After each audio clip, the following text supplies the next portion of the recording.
But because he had made a request a couple of weeks ago, requesting me to send some students who had completed journalism from Don Bosco Arts and Science College to join his web portal. After having made this request to me, I have been closely observing the standard of journalism being practiced by this web portal. That was the reason why I made a call. Since he did not respond, I sent a message to him. The story that was uploaded was unethical, sensational. And I used the term, this is shortcut journalism. After a couple of minutes, the owner of this web portal called me and explained to him about the ethical questions linked with the story that was posted there in his web portal. And he told me, I need to get my web portal established. Once my web portal gets established, I will abide by the ethical principles that you have taught your students, or the ethical principles found in books. This is a very dangerous phenomenon. And I strongly believe that this is not just an isolated event. This is something that is found very common in the websites, the online portals that we depend on. It is in this context that when Deepu, the head of the Department of Journalism at S.E.S College, made a request to me to present a session as part of this international webinar, I purposefully chose this topic because job opportunities are now more available in web portals. 3 days ago, a student who had studied here journalism called me and asked me whether she should respond to a request that was being circulated to apply for a job in another web portal.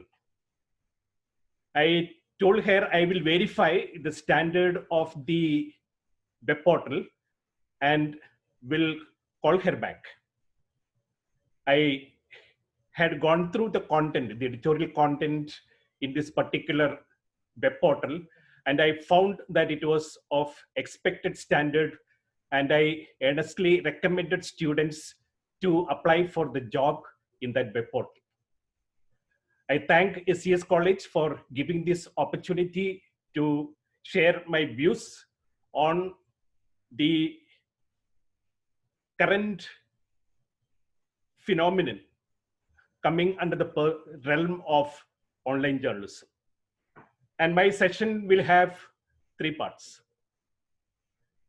And I'm talking to you as though you're sitting before me, and I do believe that you will also have a feeling that I'm talking from the heart. I am concerned about the new generation, and I'm worried about people who depend on online news sources, because there is a serious problem of ethics. There is a serious problem of credibility. It is in this context of the loss of credibility of journalists, of those serving the news sources, that I should make a serious effort as a person who has done his doctorate in ethics in journalism, that I should address this issue. The first part will speak about the conflict that exists between traditional journalism and online journalism. Then move on to citizen journalism. Then we will go into some of the recent videos which had gone viral primarily through the new media, And some of us had believed those items being circulated in the new media. In fact, when scholars had gone into the credibility of the information that was being circulated, it was found that several of these viral videos were not true. So in the second part of my session, we'll present to you a few of the videos which had gone viral, which most of us must have watched, but we have not realized that these were all false pieces of information. With this contextualization, I will share the screen and we will continue with slides and videos.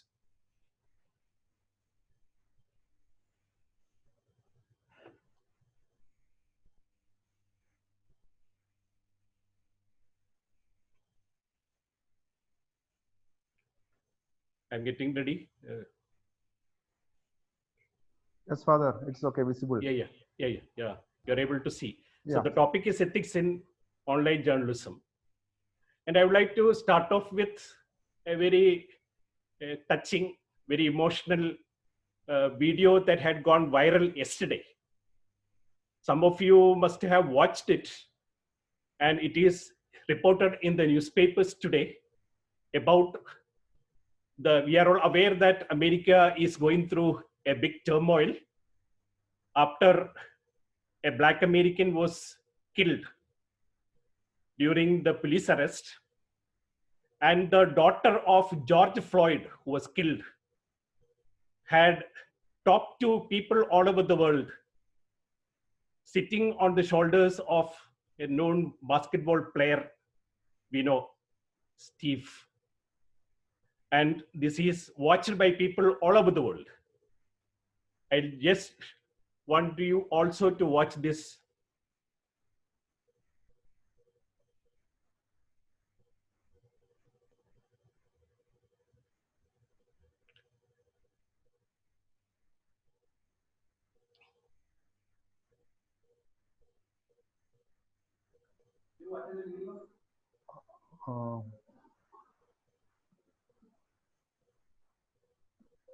Father, audio. Yes, audio. Audio is not. It's not audible. Share screen. There is an option. The basic option. You have to share the system audio, computer audio. 1 minute. This audio is not clear. In share screen, there is an option. I'm just coming to you. Okay.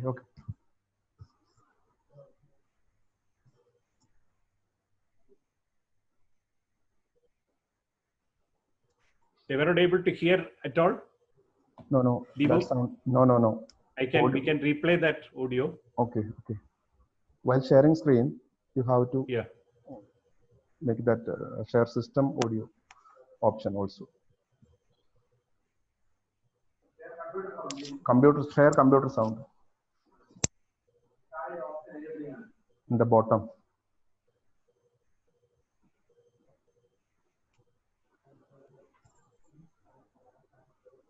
Audio settings now.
Hello, Deepu?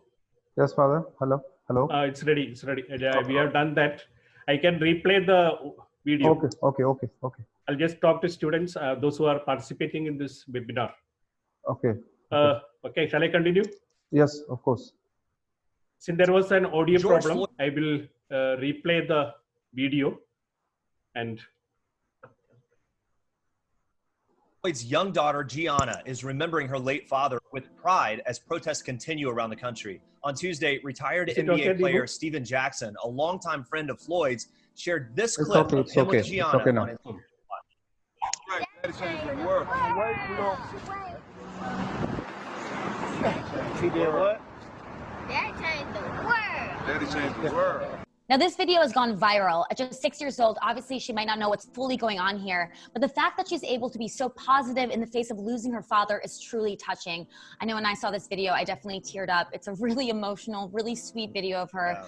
Jackson captioned his post, "That's right, Gigi. Daddy changed the world. George Floyd, the name of change." During a press conference on Tuesday, Gianna's mother, Roxy Washington, spoke out about. So, dear participants, I just showed you the video which had gone viral from America.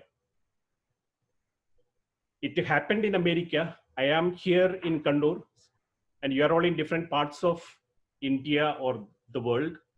And we were all aware of the impact of the 6-year-old girl's declaration. Daddy changed the world. This is the power of online media.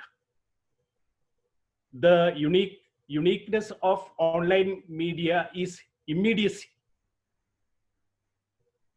This was what Marshall McLuhan had spoken of, which Deepu sir had referred to in his words of welcome. He said, "Time has ceased, space has vanished, we live in a global village." So we are part of a global village, and with the onslaught of the new media, people across the world instantaneously can come to know what is happening. Because of this big information explosion, there is a conflict between the traditional journalism and online journalism. What exactly is the conflict that exists? The culture of traditional journalism is totally different from the culture of online journalism. The traditional journalism refers to traditional newspaper journalism, magazine journalism, to a great extent, television journalism, except for the 24-hour news channels. The main characteristics of traditional journalism, we know, is accuracy. Before any information is circulated, before any information is printed in a newspaper, the reporters, the sub-editors, the news editor, the proofreaders will verify the authenticity of information. And there is pre-publication verification. There is a conscious effort by the journalist to ensure that there is balance in the story reported, printed. There is impartiality. There is gatekeeping function. Every information is being checked before being circulated to the readers. This is the culture of online, the traditional journalism. But there is a CEO difference between what is happening in traditional journalism and what is happening in online journalism. This, on the one hand, as I had pointed out with the example of Gianna, the 6-year-old girl addressing the world, and this video clip reaching people irrespective of their geographical location, the advantage of immediacy, there is always the problem of inaccuracy. Inaccuracy unless the source is credible. And we know people in general, with the availability of mobile phone, with the access to internet, people depend less on newspapers. People depend more on mobile phone. When people depend more on mobile phone, if you are a person depending on WhatsApp, if you are a person depending on, for example, tweet, if you are depending on Facebook, we know every information that is being posted, every video that is uploaded is not believable, because we do not know about the authenticity, the credibility of the sources. There is always the danger of partiality. I have placed it on the screen. Those who do circulate or upload, the citizen journalists, almost every one of them is a non-professional journalist. They are totally, may not be ignorant or may be ignorant of the ethical principles to be followed. So in the online journalism, corrections are made after the information is passed on, is circulated. This is the phenomenon taking place in online journalism.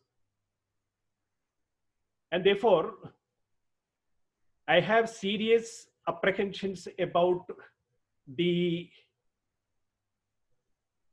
online journalism information, the information that is coming to the viewers, to the readers, to the listeners.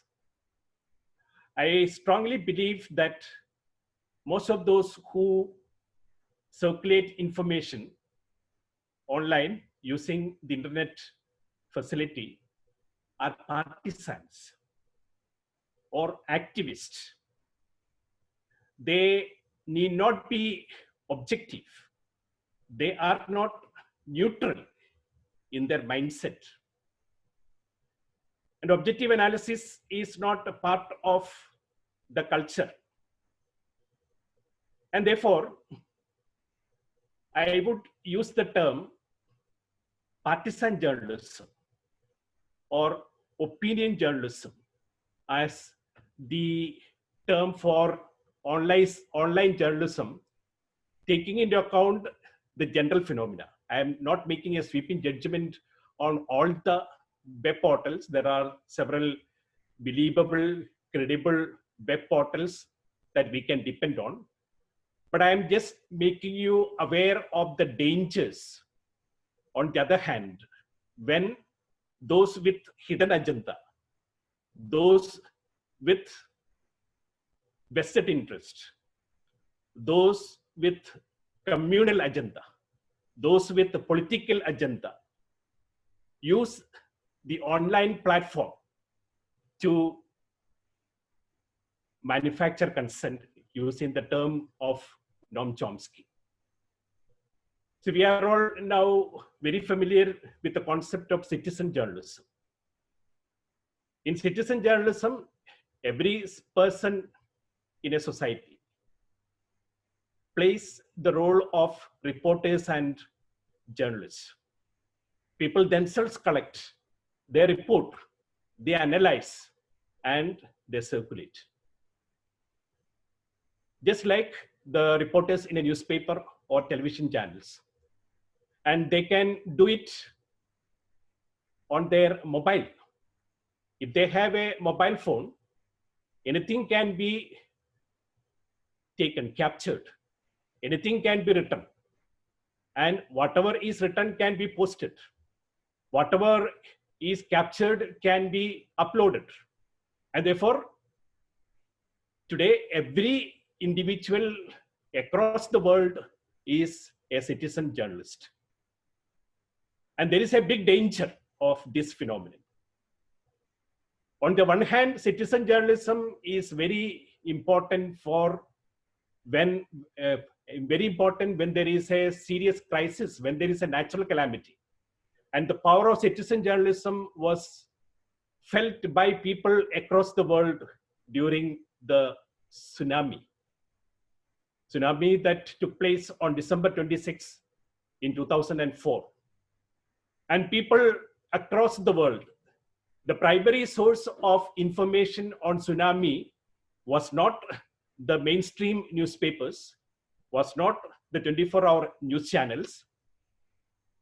Those journalists working in the mainstream media were not eyewitnesses of tsunami.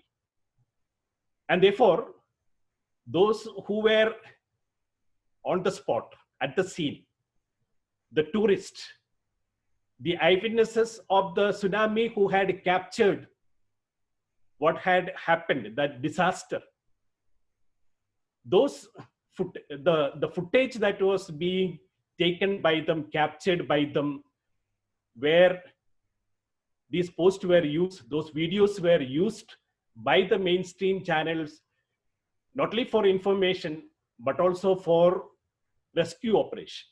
And therefore, I am not making a sweeping judgment against the wide possibilities for citizen journalism. We are all aware of the danger. Anyone can shoot anything and upload in the social media. Anyone can write anything and post in the social media.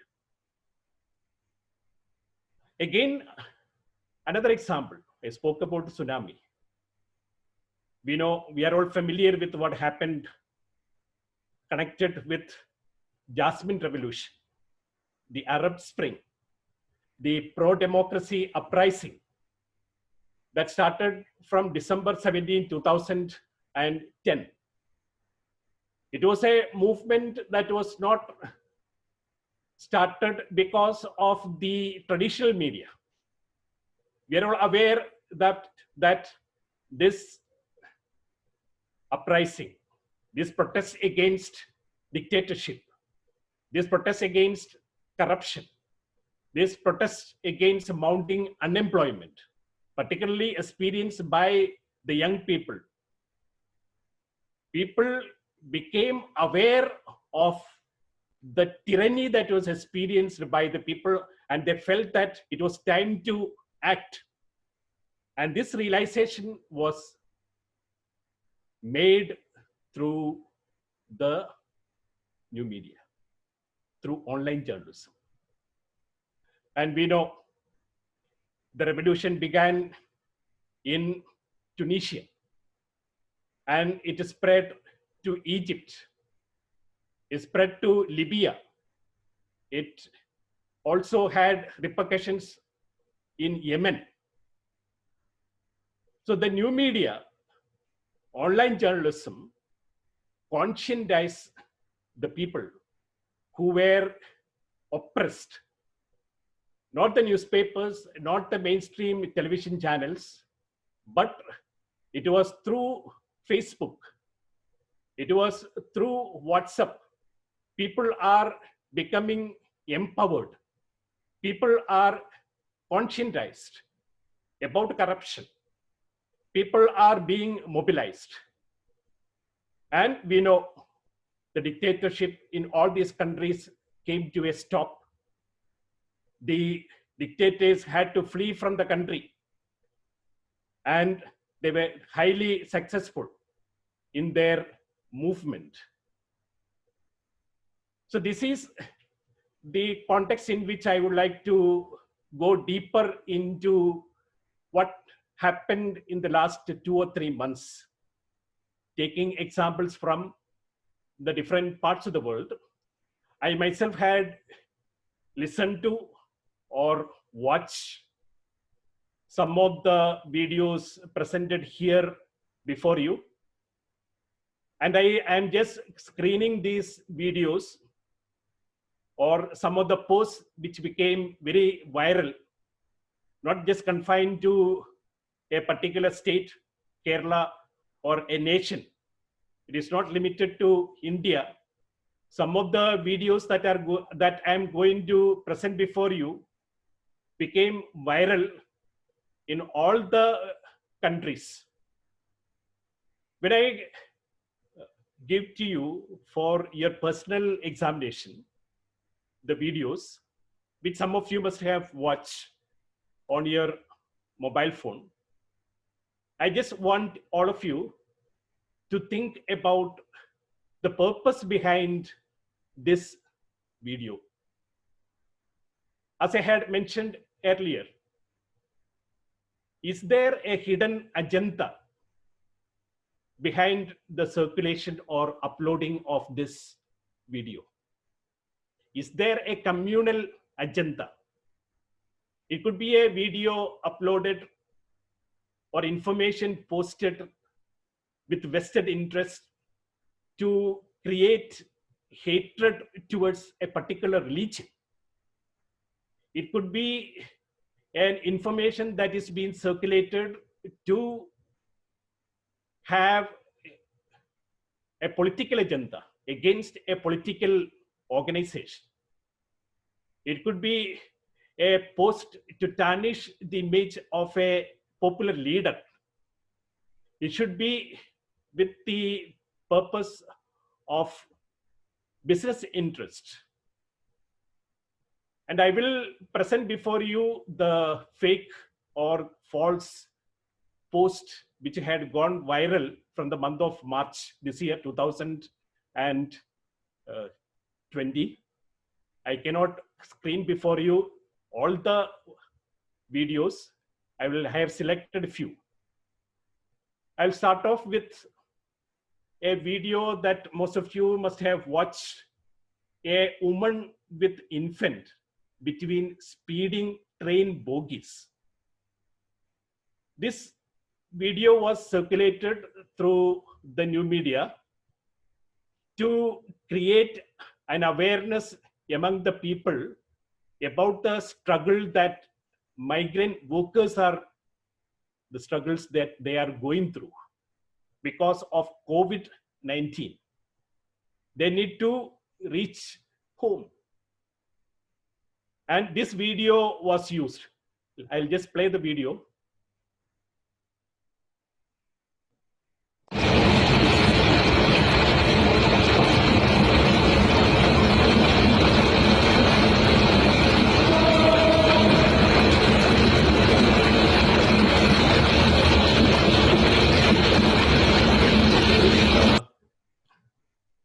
Mother carrying this baby is sitting in between two compartments. And what is the post that was given using this video? It is a video shown with this post: friends, the greatest warrior in the world is a mother. And a message is given to the Prime Minister of India, Modi ji, a helpless mother enjoying the super class train, very sarcastically. Now, was it true? The video was used to depict the plight of migrant workers in India. And we can feel for that woman. While watching this video, I myself had watched this and I was empathizing with this mother. But when an inquiry was made about the origin of this, the authenticity of this video, it was found that the video is not from India. The video is from Bangladesh. And this video was not taken during the COVID pandemic. This video was taken 4 years ago in July 2006. And therefore, people who trusted this video and people who had forwarded this video to their friends, those connected people who had discussed about this video have become fools. So this is what is happening if you are a person depending primarily on online news sources. Online videos which go viral are very emotional. Emotional both in the negative and the positive sense. I will show you another video. This video has a communal agenda. I had watched this before and I wanted to know the authenticity of this video and made an inquiry into the origin of this video. And as we know, the headline or the description that was given for the video was this: two Muslims kicking table with food at a quarantine center in Bihar. This is also something that is used during the COVID-19 struggle. And it is an attack on Muslim community.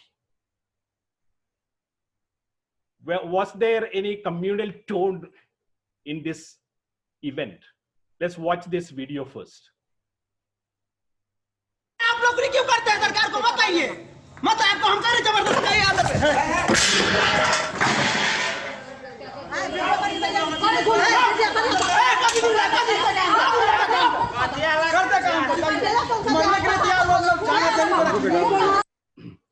So what was the post given for this video?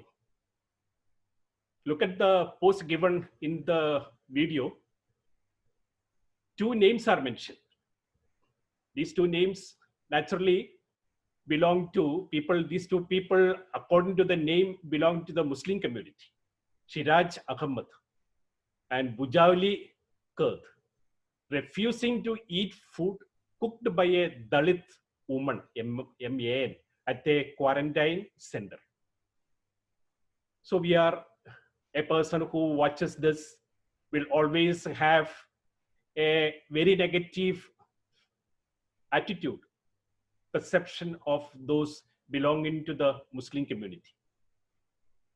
Those who posted this, those who uploaded this video with this post, and those who had forwarded this post to their friends, naturally have an intention to inject hatred towards Muslim community, to look down on the Muslim brethren. And what is the fact?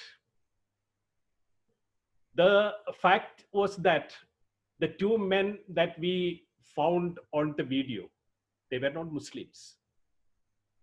And what exactly was the reason for one among the two to kick the table? While the food was being served for those who were being quarantined, the people who were staying in that center, government center, demanded that food should be served while they ate. And because of the social distancing rules connected with the COVID-19 phenomenon, those cooks refused to serve them food while they ate. That was the reason for one among them to shout at the cooks. That was the reason for the other person to kick the table. But we were all misled. All those who did not get the right information still believe that though the Muslims have very poor perception, they have very negative attitude towards Dalits. Let's go to another clip. This clip is of Deepika Padukone. We know she's a very popular film actress, Bollywood actress. And this video was circulated with the information to the viewers that Deepika Padukone was spotted buying alcohol in Mumbai during the COVID-19 phenomenon, when people were asked to keep social distance and when shops were open. Naturally, if you look at the title, you will have very poor perception about Deepika. Let's watch this video.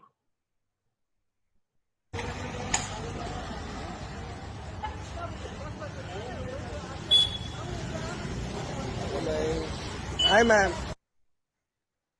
So those who are very familiar with Deepika Padukone, are you sure that the person shown on the screen is Deepika? The post given is this: Deepika Padukone buying liquor in Mumbai. Best example in social distancing. No servants, no drivers. Now, I put across a question before you. Was it really Deepika? It was not Deepika. She was misidentified. It was another actress. The actress is, you know, she is maybe also very familiar to you, Rakul Preet Singh. And did she buy alcohol? She had gone to a medical shop and she had bought medicines and not alcohol. So we believed when this was circulated that these women actresses, these actresses also consume alcohol, and people who are with traditional mindset will have very poor perception of the actors, the actresses in the mainstream films. This is not a video. This is a post, a motivational post, a message. All of you must have read this. When I read this on my mobile phone, since I am a person who is in the writing world, I wait for examples to quote when I write articles. The moment I read this, I copied this and kept it in my file for me to use this as part of an article. I've said article to inspire people. Ratan Tata, we know he is a industrialist, a leading industrialist in India. He's not only just an industrialist, but also a person who is accepted, a person who is recognized, taking into account his commitment to the nation, his concern for the deprived, and he had involved himself in the rehabilitation of people who had become victims of disasters. Now, in this motivational message, he is questioning the credibility of some of the economists, some of the experts. He refutes the views expressed by the experts on economy. The general perception of Indian economy, as all of us know, the GDP has gone down terribly because of the lockdown. We know 2 months are over. There is a severe financial crisis. People are losing jobs. Industries have not been functioning. Because of the serious crisis, economy is going to suffer terribly. while there is a very negative perception of the future of Indian economy, as authenticated by some of the best experts on Indian economy, here comes an industrialist with a very positive outlook, Ratan Tata. And he declares that Indian economy will bounce back. He is very confident. And he quotes the example of what had happened in Japan after the Second World War. Second World War, we know, Japan was the worst victim of Second World War. We know what happened in Nagasaki. We know what happened in Hiroshima. And we know, because of the commitment, because of the right policies of the government, because of the hard work and determination of both the rulers and the people, they were able to revive economy, and Japan is one of the best developed countries in the world today.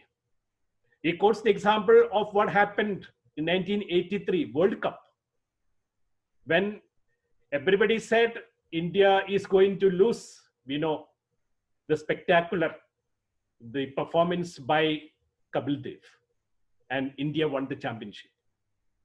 He quotes the example of Wilma Rudolph, who was with physical disability, and she won gold at Olympics. Not just one gold, 3 golds at a stretch during a single Olympics. And he quotes the example of Arunima Sinha, who also had lost one leg when she was attacked while traveling in a train, and her leg was amputated, but she climbed the Everest. So with all these examples, he intended to motivate people in India who are disillusioned or who are totally disgusted with COVID-19. And trusting this post, not only just ordinary citizens, even celebrities shared this post, including Abhishek Bachchan, because he also believed that this is a post coming originally from Ratan Tata. But when it became viral, Ratan Tata came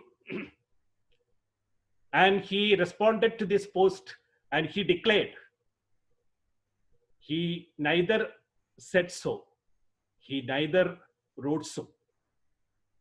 And a study was done, an inquiry was made, and it was found that this was originally a blog post of a Pune-based real estate agency.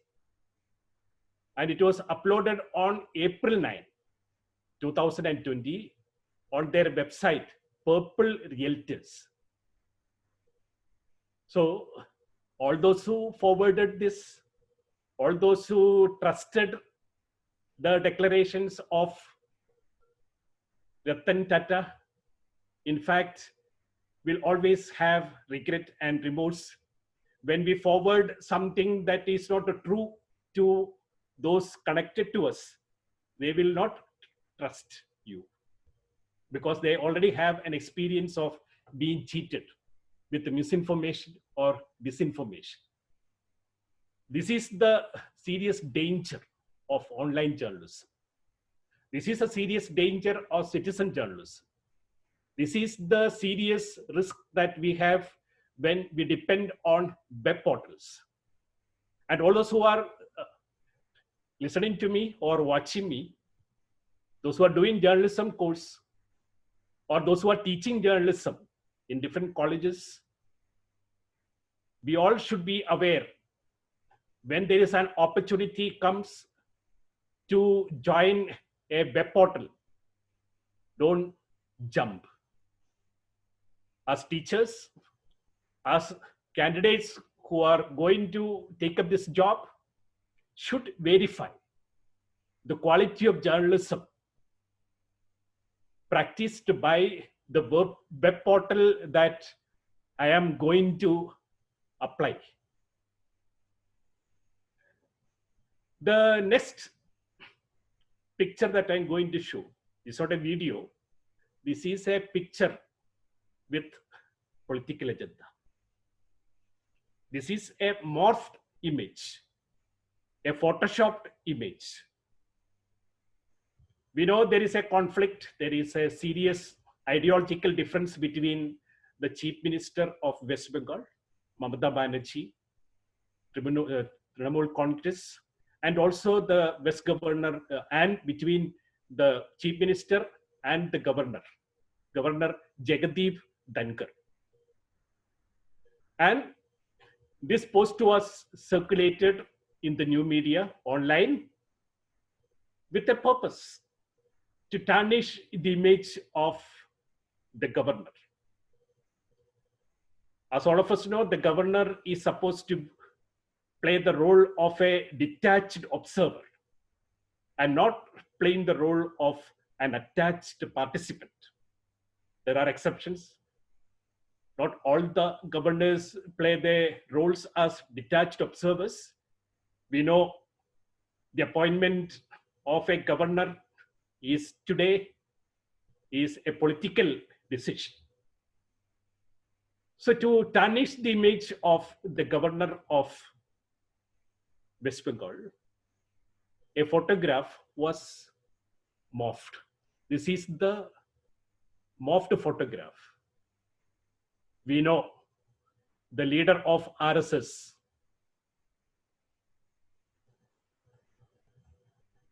Mohan Bhagat,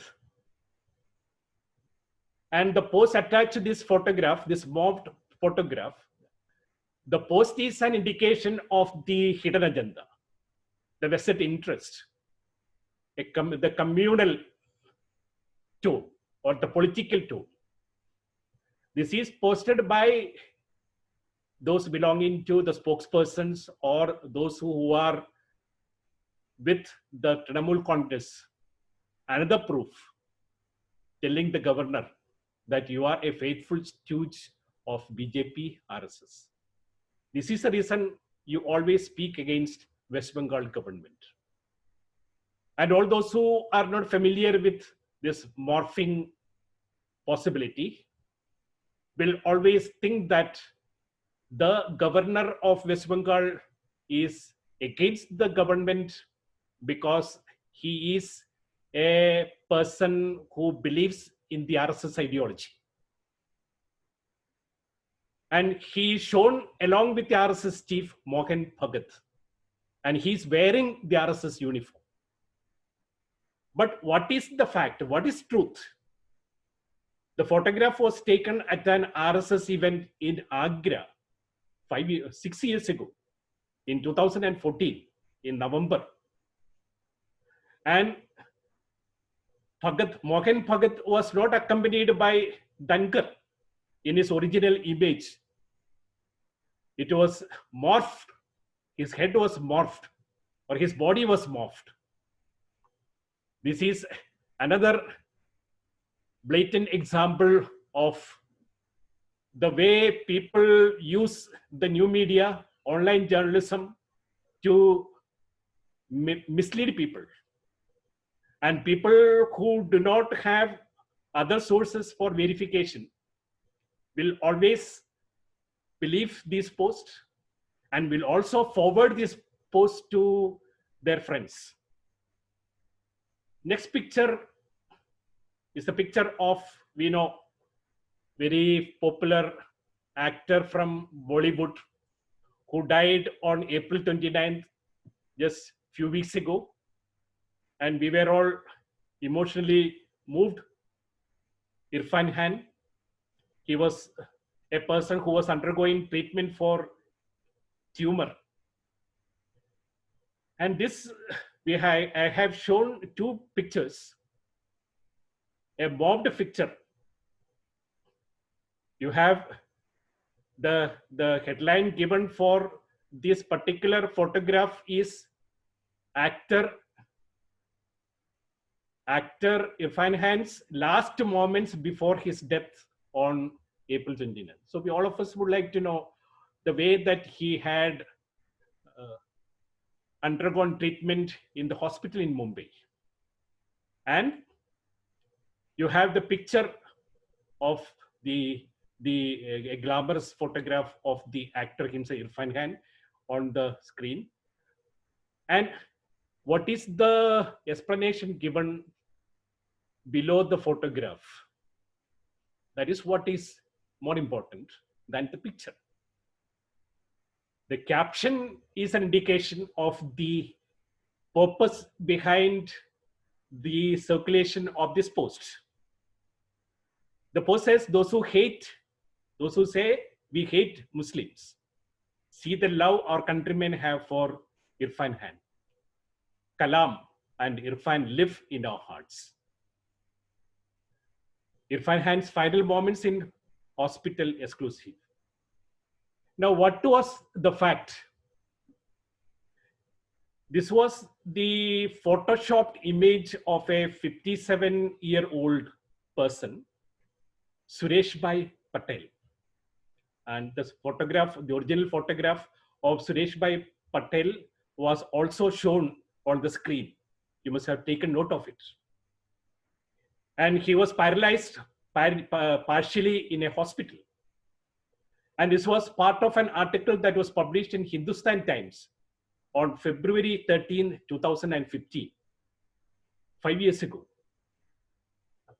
And we were all misled by this particular post. We were not aware, people who are not very much familiar with the morphing software believed and trusted. The next clip that I have is of a news item that was read or seen by people in newspapers and also in the new media. It's a news about Kerala. There was a misleading post about Joey Alucas, owner of the Joey Alucas group, and the information in the beginning passed on was that he died of COVID-19 in UAE. But we know that it was a misinformation. It was not true. What was the post? That is life. Humans are just a small thing. See how huge his house is, and also his bank balance. His body could not even be brought to Kerala. So the person quoted with the photograph with this post is not the person who had died. The post misidentified Joey Arakel as owner of Joey Alucas. A person who is alive is presented before people across the world as a person who is dead. And he is the owner of jewelries across the world. What is the fact?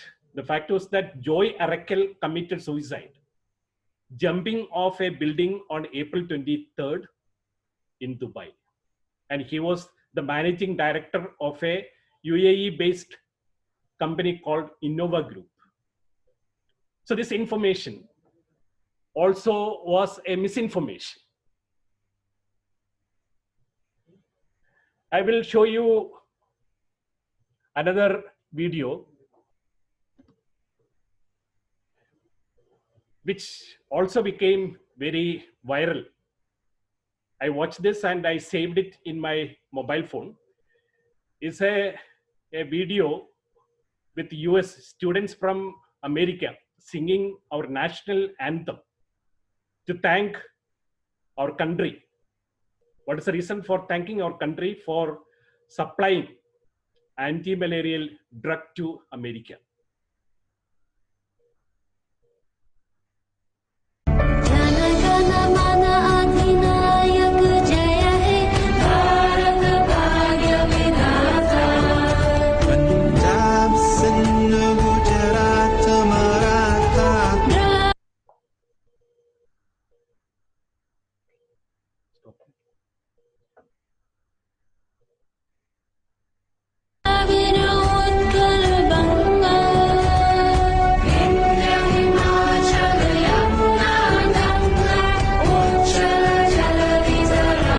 So we watched this and we felt proud of our country. And the caption for this particular post was 21st century belongs to India. Because such a feeling was created because even America is depending on India. But the fact was that this video was uploaded in August 2017. And it was uploaded by one of the singers in this video, who is a YouTuber, Anisha Dixit. So we were all misled with the impression that was created that people in America have very high impressions about the country, our nation, India. The next slide is a morphed image. This was circulated to tarnish the image of Sonia Gandhi. You can see Sonia Gandhi. This is Sonia Gandhi, and you can, she is presented as a bar dancer. And this was a post given in the photograph that was being circulated. 135 crore Indians should be ashamed that a bar dancer is ruling over Hindustan. And Hindustanis are clapping Sonia's picture from before her wedding. And the caption also added a shame to India, all those who are depending on Sonia Gandhi. Actually, this original photograph is of an actress, Marilyn Monroe. And this was taken in September 1954. So you can imagine 66 years ago, this photo was taken, and it was morphed using Sonia Gandhi's photograph. This is also another image, false image, that had gone viral through the new media. A mother holding a child before succumbing to COVID-19 in Italy. This was a description of the image that was being circulated. And the description of the photograph of the image was very touching, very disheartening incident. Italy's female corona patient was in the 3rd stage. In front of her, 18-month-old child was crying a lot. She expressed her last wish to hug her child once. Doctors covered her entire body with wax, rested her child on her chest. Mother left the world soon after that. Now, what was the original photograph? What was the fact? The image was clicked at a cancer treatment center in USA, and it was done in 1985, 35 years ago. And this photograph was used to mislead people, and she was not a COVID-19 patient. So we were bluffed, we were cheated. This is a post concerning Kerala, which most of us must have taken note of. The information that was being circulated was that Sri Lanka had released a postage stamp paying tribute to Chief Minister of Kerala, Pinarayi Vijayan. And it's a recognition given to Chief Minister of Kerala in the way recognizing and appreciating the way that COVID-19 was handled medically by the government. And let's go deep into this particular post. Postage stamp with the image, and congratulations, Kerala Chief Minister. He was honored, and what was the fact? No Sri Lankan stamp was released with the image of Pinarayi Vijayan. It was a photoshopped image of a stamp with the bird's image. So that was the image that was shown along with the post in the previous slide. That image with the bird was photoshopped, placing the picture of Pinarayi Vijayan. This is again another false image of Kerala Chief Minister Pinarayi Vijayan and his family lighting lamps in his official residence. Now you should think about the reason why this particular image was placed. This was an image placed with a purpose to create a feeling among the people that Pinarayi Vijayan, who is heading the communist government in Kerala, has a very close relationship very friendly relationship, and he is a person who stands by the directive of the Prime Minister, and he himself went to the extent of lighting lamps in his official residence. Now, what exactly was the fact? The post was Pinarayi Vijayan is participating in Prime Minister Narendra Modi's call to observe a blackout and light candles and lamps on April 5th to dispel the darkness brought by COVID-19 pandemic. Now, what exactly was the original picture? The Kerala Chief Minister lighting candle with his family as per Prime Minister's request. The fact is that it was published in the New Indian Express newspaper on March 25th. This photograph was part of a news that appeared on March 25th, 2018. And the caption given for the photograph was this: Chief Minister Pinarayi Vijayan, wife Kamala, daughter Veena, and grandson Ishan sit in the light of a candle on the veranda of Cliff House as they observe Earth Hour. It has no connection with Prime Minister Narendra Modi's call. We were shocked or surprised to find images during the spread of COVID-19 across the world. And we know in the first part of the spread of COVID-19, the worst victims of this pandemic were people in Italy.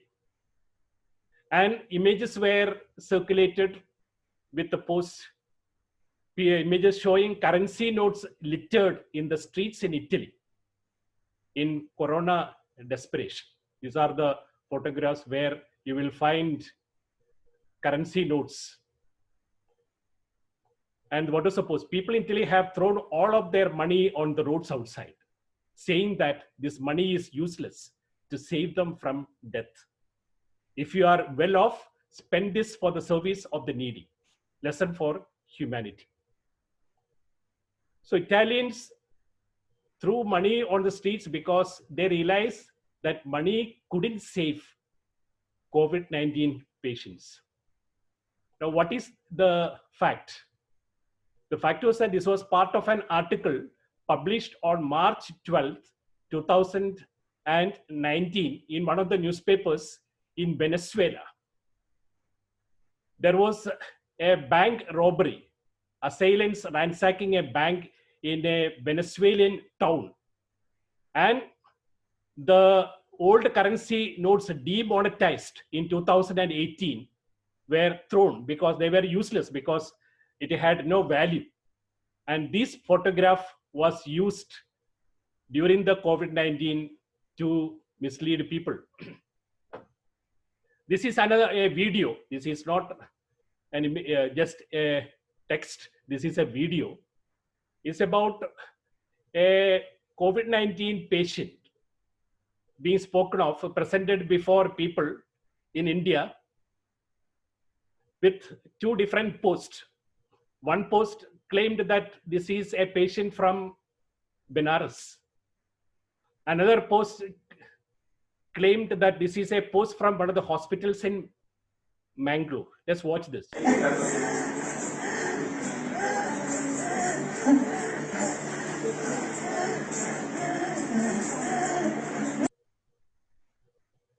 So the first post, a coronavirus patient in Benares. Watch this video and try to understand how important it is to stay indoors. Please take care of yourself and your family. It's a very positive message, but the video used is not correct. The second post, the isolation ward of Wedlock Hospital, Mangalore. How hospital is silently spreading COVID-19 to other patients. When reading the second post, we will get upset. We are concerned about the carelessness of the hospital authorities, the doctors, the nurses, the hospital management. And we get a feeling that people who were affected by COVID-19 were not properly taken care of, and preventive measures were not taken by the concerned authority. But the fact is that it was the case of a young woman, not with the COVID, a woman with the respiratory withdrawal syndrome. And this is not a video from India. This is a video taken from Ecuador, and it has no connection with the COVID-19. And people who saw this and read this naturally will always have a very poor impressions about this particular hospital. So we are now part of a post-truth era.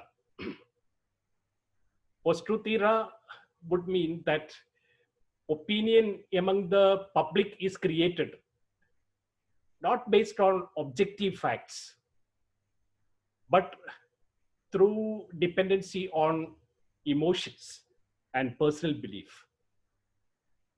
This is a very frightening phenomenon. When the heart takes control over our decisions, our perceptions, our judgments.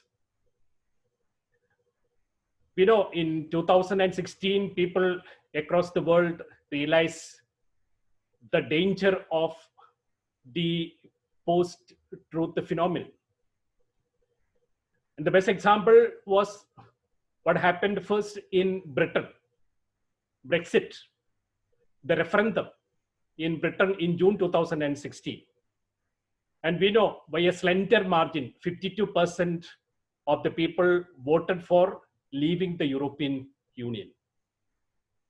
It was a big shock because people thought that the UK, United Kingdom, will continue to become part of the European Union. But people voted by a slender margin for leaving the European Union. And because of this, there was a crisis in Britain, not just confined to a couple of days. It remained for 4 years. And we know one prime minister had to resign because of the crisis. Prime Minister Theresa May had to resign in July 2019. The crisis is resolved with UK leaving the European Union on January 31st, 2020. The second example of the post-truth risk, what happened in America. And we know all these most quoted examples happened in the most developed countries, America and Britain. Donald Trump was elected. Hillary Clinton was defeated.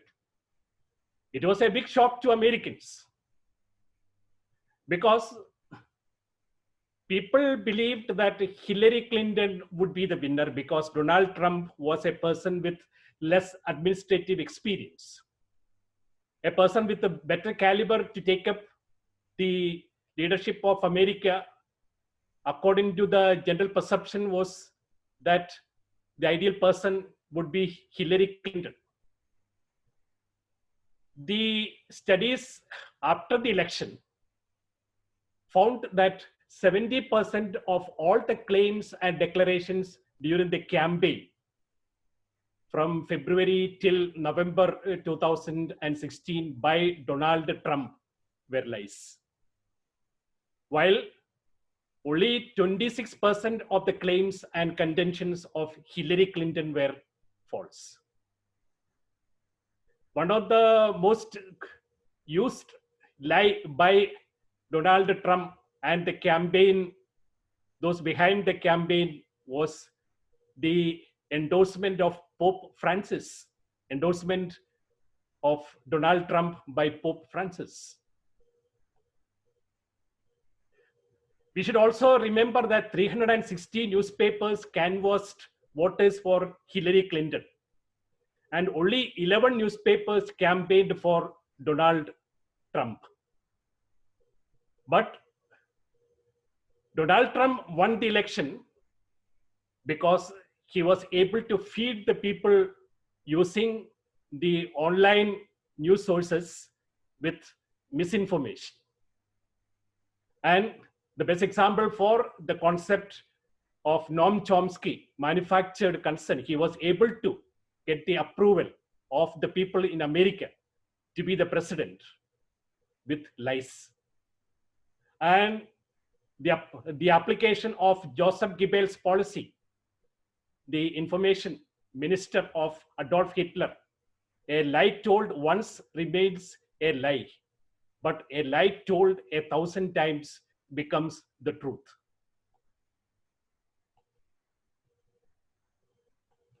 So,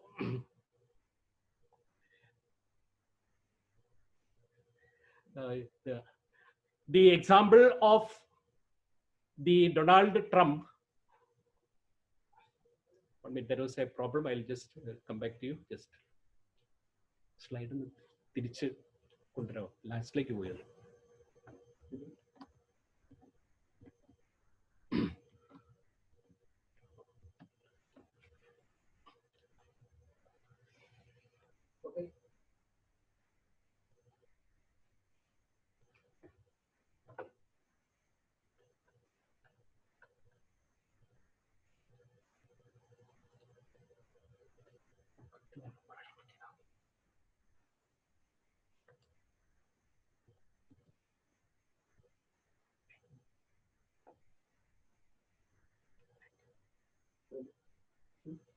The slide is, thank you, but there are slides to come. What Shanu had prepared. Shanu prepared the slide.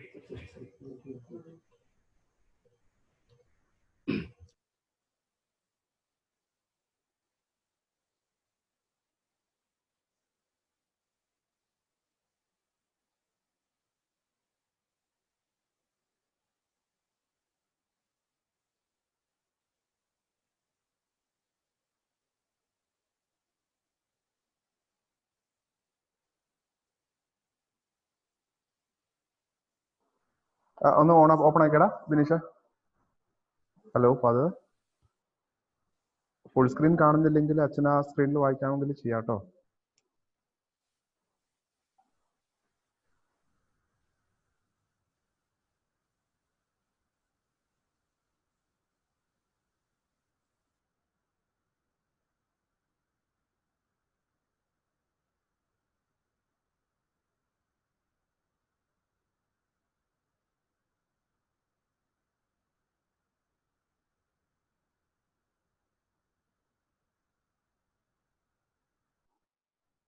Please unmute the audio, Father.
I can continue.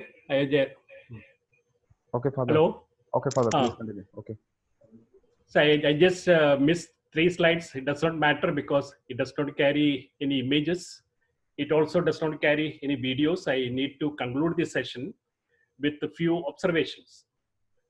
I had used 3 slides for giving the key points on those slides. It doesn't affect the presentation. All those who are in the field of journalism are very familiar with the great thinker, the theoretician, Eugen Habermas. Eugen Habermas, a sociologist, a social thinker in 1960s, came with the concept of public sphere. In 1960s, we know there were no television channels. There was no internet. People primarily depended on newspapers. People depended on radio. And we know television became a source of information for people in India only in 1980s. And that too only for a select group of people. So in 1960s, Habermas spoke about the need for public sphere. There should be a platform for people in public to discuss, to exchange ideas. And with the emergence of internet, with the popularity of new media, the mobile phone, public sphere has become a reality.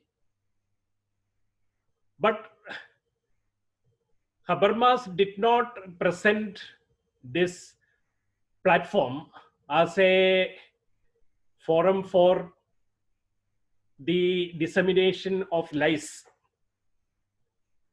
This was not a forum envisaged by him to exchange ideas with hidden agenda, with vested interest.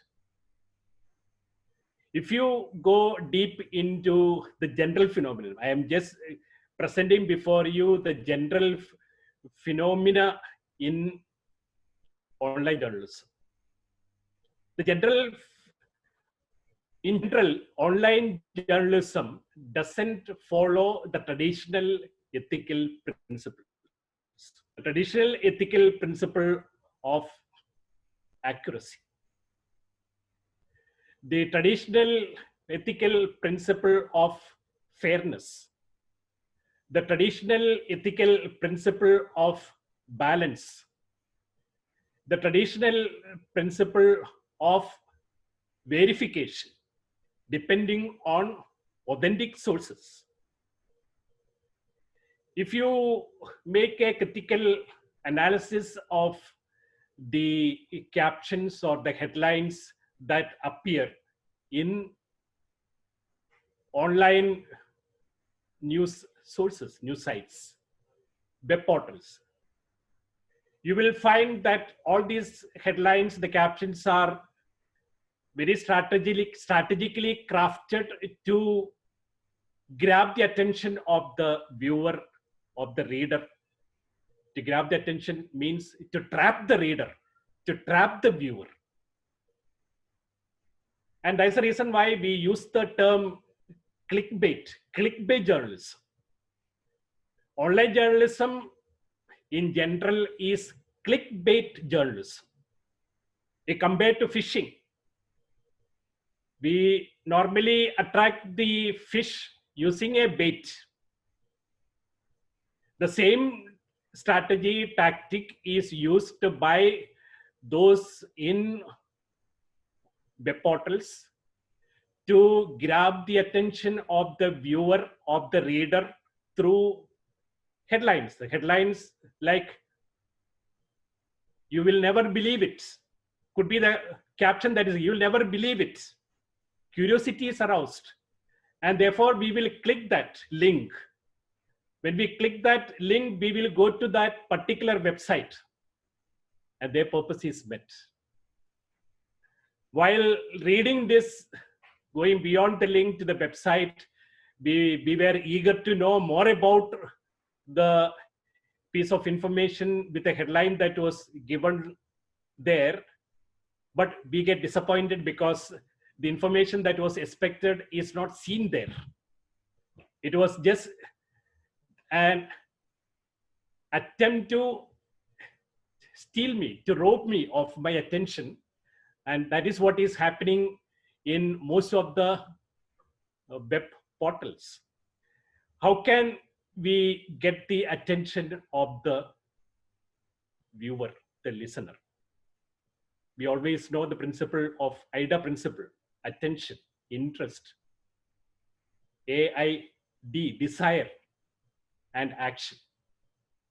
This IDA principle is followed very much in online journalism, and therefore sensationalism is a basic requirement according to the modern honors of these honors. I'm talking about honors, the people who complete journalism from traditional schools of journalism, colleges, will always go with a great expectation, will go with a genuine desire to transform society, to become catalysts for change.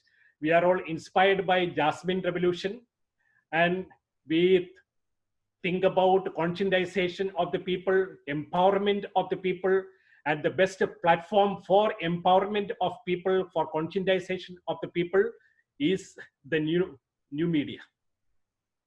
And people are switching over from the traditional newspapers to online news sources.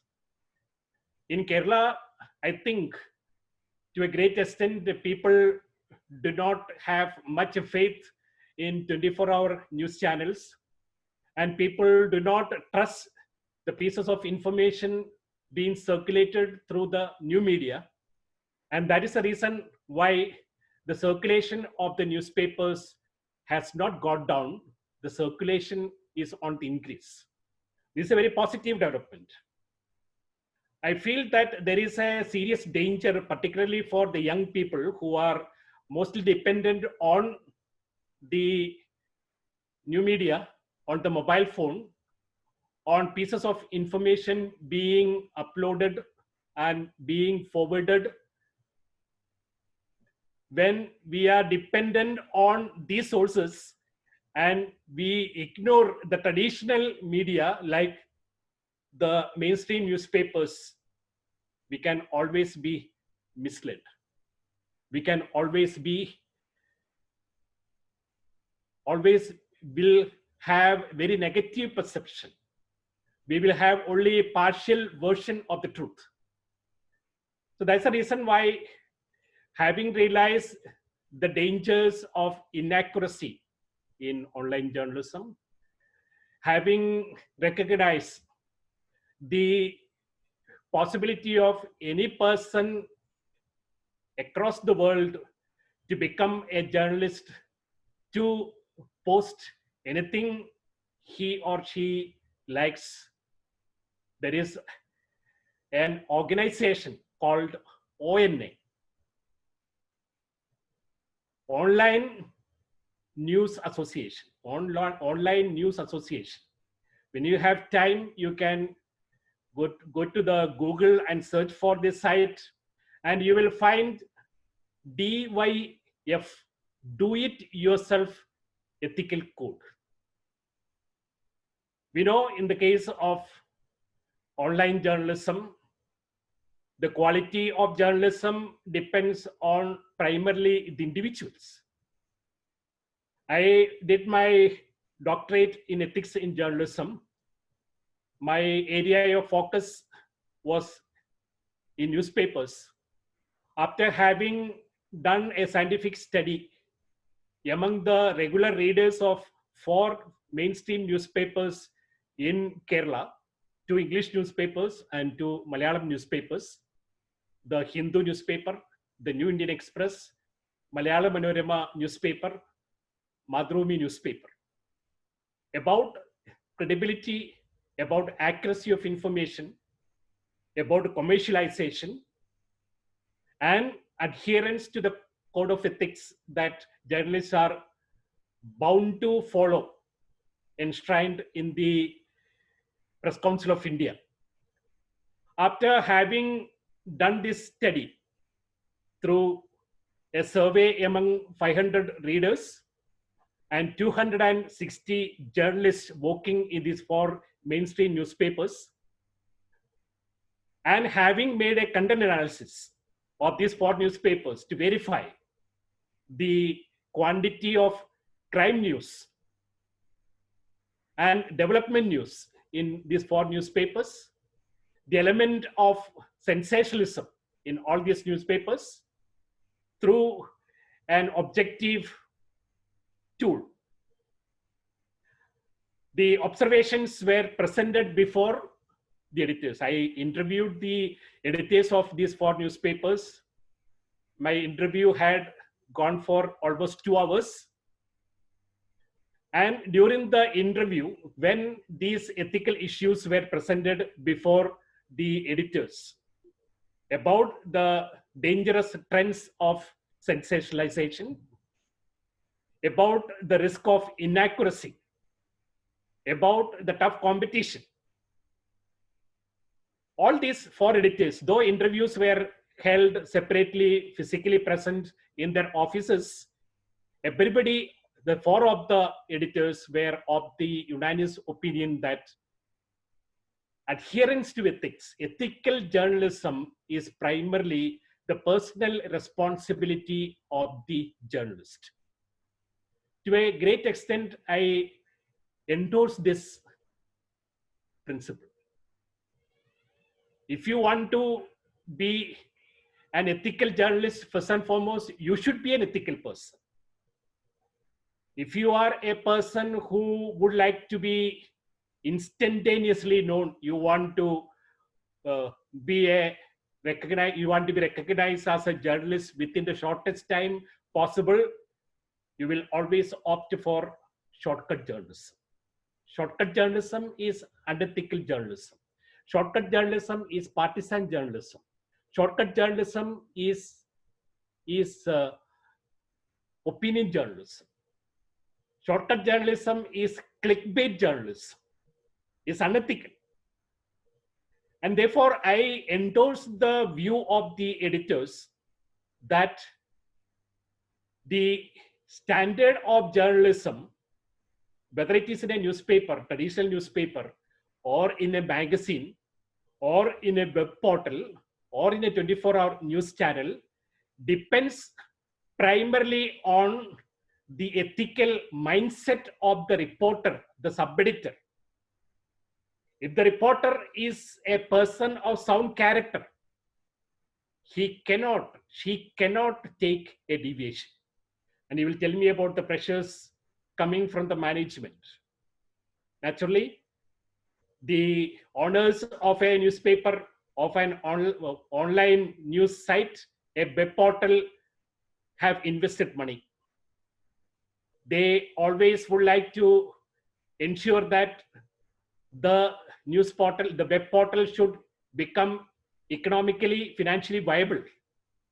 It should become profitable. He should get returns, should reach the break-even point as early as possible. While there is a pressure from the management, those owning the news organization, it is a big challenge for the employees, the journalists, to make the news organization financially viable, depending on adhering to.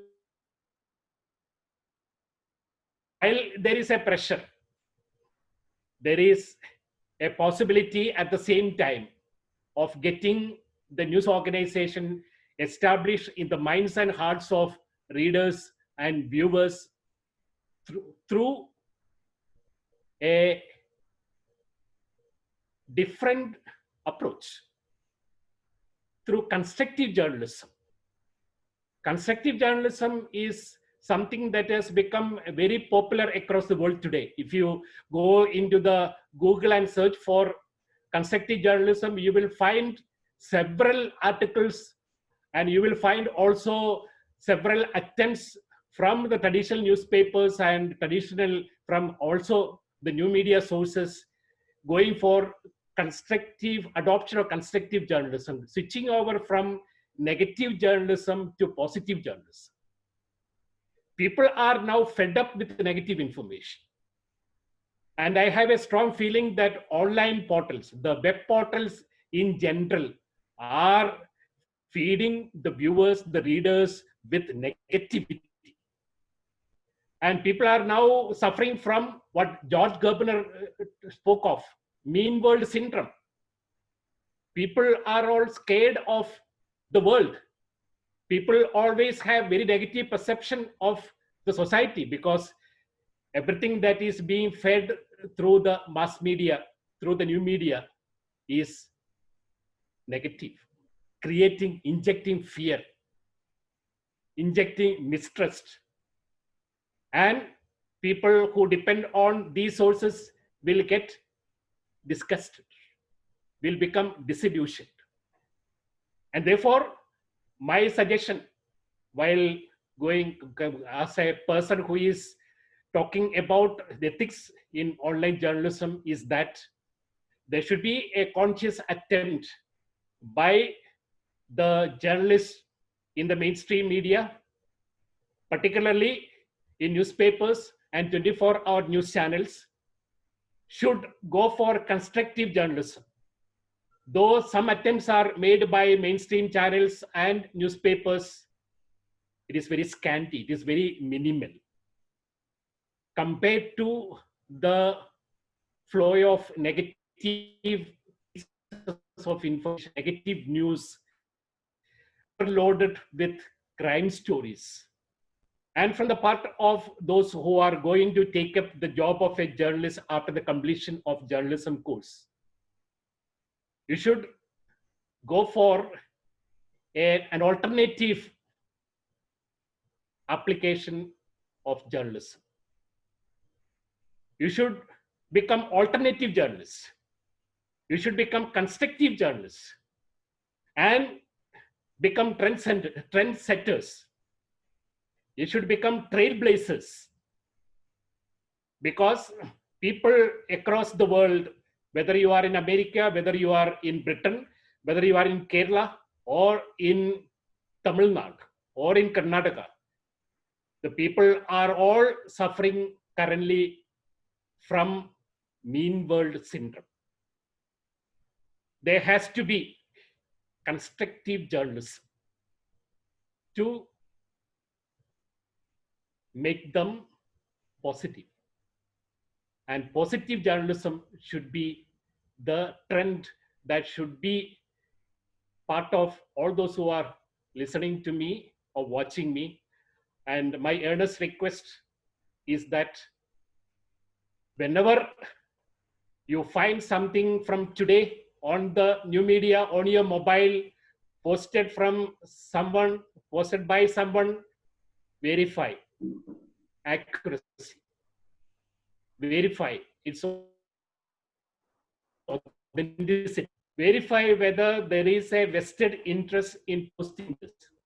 Where you can verify, there is a possibility of verification. You can just go to Google. Some of the most viral stories, news posts are verified by a particular channel called Boom Live, BOOM Live.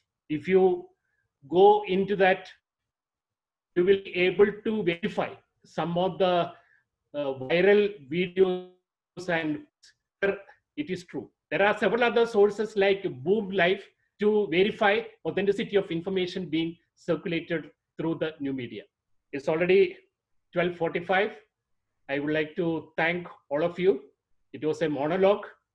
I was talking to you all. There was no possibility for you to respond to my declarations. Some of you may have disagreement about the judgments that I have made.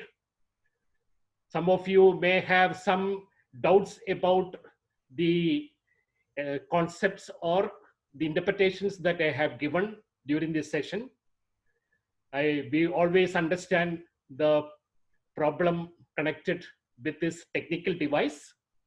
And because of constraints of time, I would like to stop with this word of appreciation to the S.E.S College management, the S.E.S College principal, Dominic sir.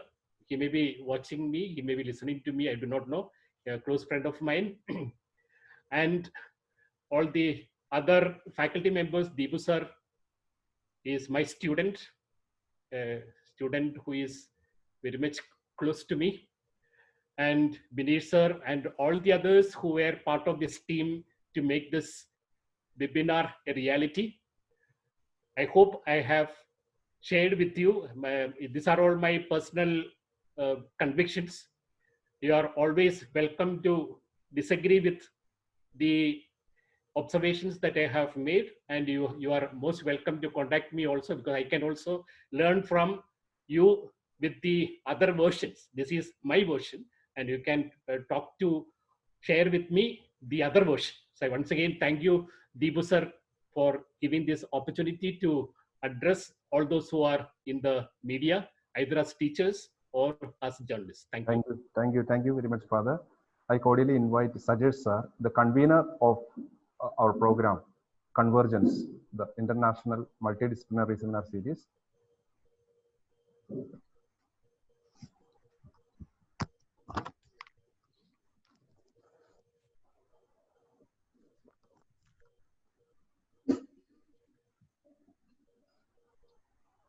Good afternoon to all. Myself, Sajesh TJ, convener of this program. I am standing in front of you to express my words of gratitude to so many. On behalf of the Department of Communication and Journalism, I would like to thank Reverend Father Dr. Francis Caracat for delivering the lecture on such a relevant and contemporary topics like online journalism and citizen journalism. I am sure that all the participants have truly benefited from this session. Thank you, Father. I am extended my gratitude to the whole organizing committee, our manager, Mr. Vinil Varghese, principal, Dr. Dominic Thomas, IQAC coordinator, Dr. Rina Sebastian, and all the crew members. I would like to thank Communication and Journalism Department, especially Head of the Department, Mr. Deepu, for taking all the initiative to organize this. I thank all the participants being part of this. And I would like to remind you, be ethical, be truthful, and stay blessed. Thank you. And one request, for your kind information, before leaving this session, please make sure that your attendance form is filled by you. It is shared in your chat box. Thank you. Thank you very much.